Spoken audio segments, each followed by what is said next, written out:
time to take a little trip back to Scotland, South Dakota, where I was born and raised, sort of.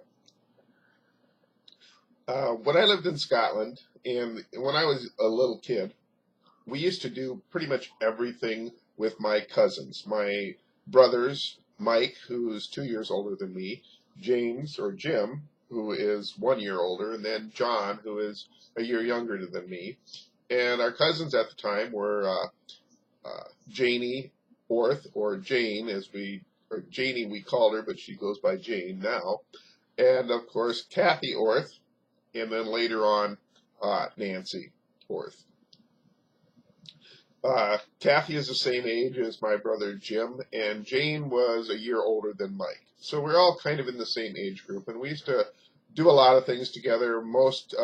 About every other Friday night, I believe, we went down to my grandma Sternhagen's, and other times we would go to Aunt Donna Orth and Donna and Emil's house and do things there and play outside and do all kinds of stuff.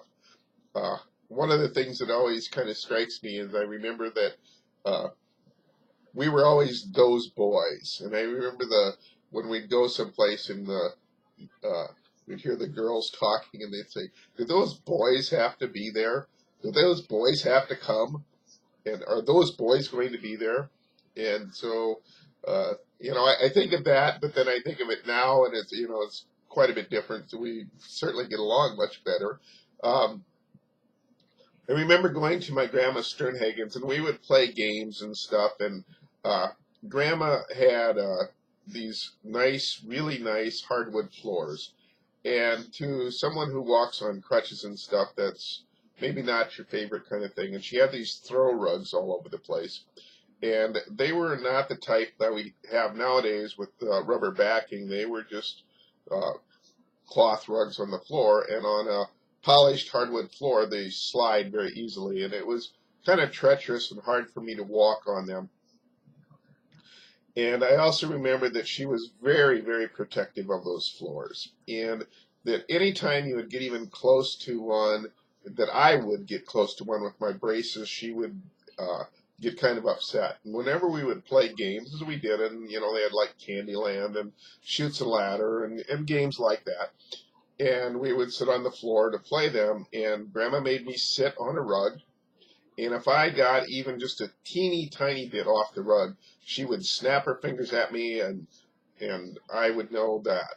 And I remember one time, at least, that she got very upset, and my hand was on the floor, my hand with no crutches or anything like that, and it really bothered me and upset me. My grandpa Sternhagen, on the other hand, was probably one of the nicest people that I've ever known. And he was a carpenter, a Finnish carpenter. He did woodworking things and cabinet making and things like that. And so I remember that one time that was really bad. And right after, when she was yelling at me, and I remember Grandpa saying, "Let's go down the basement, boys." And so we went down the basement, and he had hammers for each of us, and he would give us a block of wood or some wood and stuff and help us build things or just whatever. And I remember that time taking a handful of nails and sitting on the floor and pounding those nails into a block of 2x4. And I won't say that I was seeing my grandma's face every time I hit those, but I won't say that I wasn't either.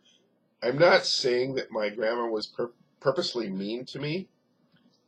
The point really is that I was just a little boy. I was probably 5 or 6 years old at the time, and I didn't understand, and I certainly didn't understand why her floors were so important to her, more important than her 5-year-old grandchild, who happened to be crippled, but that isn't even really so much the point.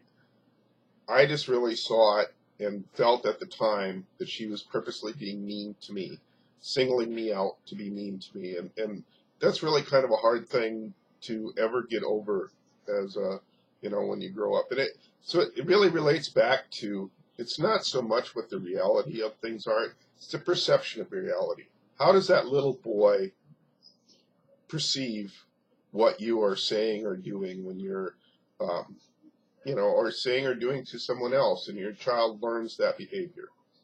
Is that a good thing?